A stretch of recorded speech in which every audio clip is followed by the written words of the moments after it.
o Brasil é o segundo país com mais barreiras de entrada no exterior por conta do coronavírus. Ele é alvo de restrições em 17 destinos, assim como a África do Sul e o Reino Unido, que lidera o ranking. As medidas contra países específicos ganharam força no fim de 2020, como forma de conter a disseminação das novas variantes, que são mais contagiosas, detectadas nesses 3 países. Agora, para discutir sobre esse assunto, eu converso com Oliver Stunkel, professor de Relações Internacionais da Fundação Getúlio Vargas. Bom dia, professor. Bem-vindo aqui ao Jornal da Manhã, segunda edição. Bom dia, Lívia. Muito bem, professor. Vamos reforçar, né? O Brasil é o segundo país com mais barreiras de entrada no exterior por conta do coronavírus. Entre 150 países analisados, 17 colocam, então, restrição ao nosso país. Além, é claro, do fator turismo, as barreiras impactam outros setores também da nossa economia. Quais são os impactos para o Brasil? Olha, como o turismo internacional ainda não voltou, né, porque isso só vai começar de fato quando europeus podem viajar para os Estados Unidos, quando americanos voltam a viajar para países ao redor do mundo. Então, isso não me parece ser o fator crucial. O dano principal realmente é a imagem do país, porque além de ser a origem de uma das variantes, das mutações que gera bastante preocupação entre especialistas ao redor do mundo, o que chama a atenção é que, sobretudo agora que nos Estados Unidos temos um governo bastante focado em redução do número de infecções, o Brasil se destaca por ter um governo que não parece apresentar uma estratégia clara para lidar com a pandemia. Então, existe aí uma junção de fatores que faz com que a criação de barreiras contra o Brasil torna-se mais provável, porque os países acabam tendo a percepção de que aqui há um risco de que outras variantes, inclusive outras cepas, podem surgir. Então, isso ficou bastante visível na imprensa global nos últimos dias.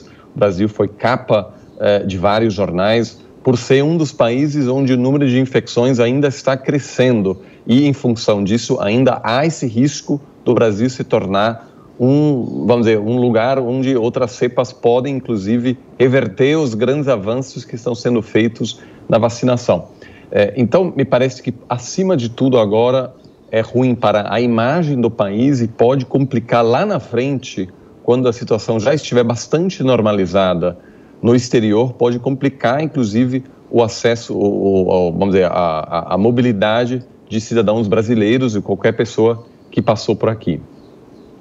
Professor, então o senhor nos diz que a imagem do Brasil pode ficar afetada e eu te pergunto se pode afetar a nossa diplomacia. Lá no início da pandemia, um país que estava muito em evidência na imprensa internacional eram os Estados Unidos, sob a administração de Donald Trump. E aqui no Brasil, pode existir essa comparação até mesmo com o nosso chefe de Estado, Jair Bolsonaro? Sim, e de certa maneira o Donald Trump liderou, por assim dizer, o movimento global negacionista, né? Um presidente que acabou minimizando o risco que a pandemia representava para a saúde pública. Agora, com Biden no poder, que tem uma abordagem mais técnica, o Brasil fica mais visível, né? O Brasil vira mais notícia porque já não temos um presidente americano que ocupava bastante os espaços internacionais. O Biden tem uma abordagem menos visível, menos escandalosa, por assim dizer. Ele tem uma abordagem bastante previsível, recomenda o uso de máscaras, pede evitar aglomerações, foca bastante no processo de acelerar a vacinação. Então, isso deixa presidentes com uma imagem pior no combate contra a pandemia, numa luz pior, certamente. Agora, o mais importante do ponto de vista diplomático me parece ser o seguinte: os países hoje em dia que se destacam são países que ajudam a outros países a lidarem com a situação. Então, os países que estão começando a se destacar é a China, é a Rússia, que são países que exportam vacinas, mesmo sem ter vacinado toda a sua própria população. Israel também agora está começando a exportar vacina, né, que está sobrando, porque mais de 60% da população em Israel já está vacinada. Então, isso também é uma chance perdida. O Brasil tem uma estrutura bastante avançada, né, para vacinar a sua própria população, e teria também sido uma chance do Brasil produzir a vacina e exportá-la, que hoje é uma fonte de poder, e, sobretudo, China e Rússia estão explorando essa demanda global de maneira bastante eficaz.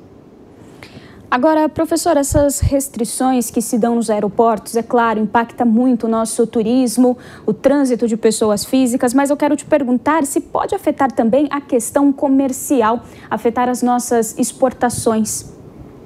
Olha, por enquanto, a globalização de produtos não sofreu muito em função da pandemia, porque a demanda, né, o consumo, ele se mantém. O que sofreu bastante, sim, é a mobilidade de pessoas. Então, eu não vejo um grande risco neste momento a bloqueios contra produtos brasileiros em função das altas taxas de infecções que a gente aqui ainda tem. Então, por enquanto, não vejo tanto esse risco. E, de novo, o turismo internacional, ele ainda não voltou a funcionar. Tem pouquíssimos países, né, onde o turismo está ocorrendo, mas a grande maioria das pessoas ainda aguarda, né, para reiniciar. As linhas aéreas todas estão se preparando agora para a primeira volta, vamos dizer, pós-pandemia, que deve iniciar a partir de maio, que é a grande temporada do turismo, tanto nos Estados Unidos e na Europa.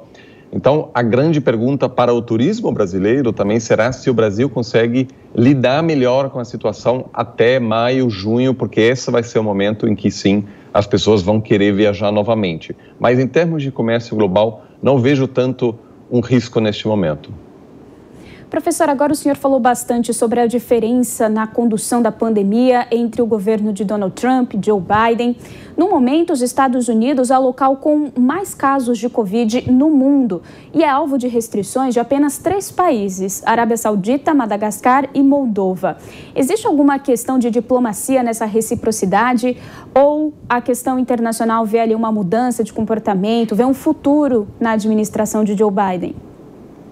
Bom, certamente o custo político, né, de bloquear o ingresso de cidadãos americanos é maior do que, por exemplo, bloquear o ingresso de cidadãos brasileiros, né? Isso porque muitos países têm uma relação muito importante com os Estados Unidos. Me parece que, acima de tudo, apesar do número alto de infecções, a sinalização do governo Biden é positiva, é dizer, nós levamos o vírus a sério, estamos disponibilizando testes em massa, a gente recomenda o uso de máscaras, a gente desincentiva aglomerações, a gente está negociando com empresas farmacêuticas para acelerar o processo de vacinas. Temos agora vários resultados disso, em que o governo americano, por exemplo, convenceu uma empresa de produzir as vacinas de uma outra empresa. São 2 rivais aí cooperando para disponibilizar as vacinas de maneira mais veloz. Então, há também alguns que têm a esperança de que os Estados Unidos podem chegar a exportar vacinas daqui a alguns meses. Então, isso explica, em parte, porque agora, com essa expectativa de que a postura americana vai mudar, que tão poucos países bloqueiam o ingresso de cidadãos americanos comparado com a quantidade de países que impõem restrições contra brasileiros. Agora, professor, vamos olhar no sentido oposto. O Brasil barrou voos vindos do Reino Unido e da África do Sul desde janeiro e impede também a entrada de passageiros que tenham estado nesses 2 países nos últimos 14 dias. O Brasil deveria ter medidas mais rígidas com a chegada de estrangeiros de outras localidades, uma vez que o nosso país está vivendo, o pior momento da pandemia? Olha, eu obviamente devo dizer que não sou infectologista, então isso é uma questão importante que claramente é preciso ouvir aqueles que acompanham de perto, né, o número de infecções. Então isso sempre deve ser aí um conselho de especialistas assessorando aí as posturas do governo brasileiro. Agora, o número, como você já disse, né, o número de países que impõem restrições contra pessoas vindo do Reino Unido é elevado, então nesse caso pode fazer sentido impor restrições para reduzir a incidência, obviamente, da proliferação de outras variantes, né, que podem piorar ainda mais a situação. Agora, em geral, o número de pessoas dispostas a vir ao Brasil neste momento tende a ser mais baixa, porque, de novo, o Brasil, em geral, está sendo visto neste momento como um dos países com a pior estratégia, a pior resposta à pandemia. Então, diferentemente de outros países onde existe aí uma grande população migratória, no caso brasileiro, esse número tende a ser um pouco menor. Mas, em geral, me parece que o foco principal precisa ser, obviamente, as medidas domésticas, o incentivo desincentivo das aglomerações para viabilizar aí uma volta ao normal o mais rápido possível. Exatamente, professor. Acho que o que nos diferencia de um ano atrás é que há um ano, o mundo inteiro estava vivendo os impactos do coronavírus e estavam todos ruins. Agora o Brasil parece que vai para baixo, enquanto os outros países, felizmente, conseguem se reerguer. Para a gente fechar aqui a nossa conversa, na sua análise, quais são as perspectivas de retomada? Sabendo que dólar e euro estão muito elevados, mesmo que as fronteiras abram no segundo semestre, se essa questão cambial ainda estiver muito alta, será que teremos uma retomada veloz? Qual que é a expectativa?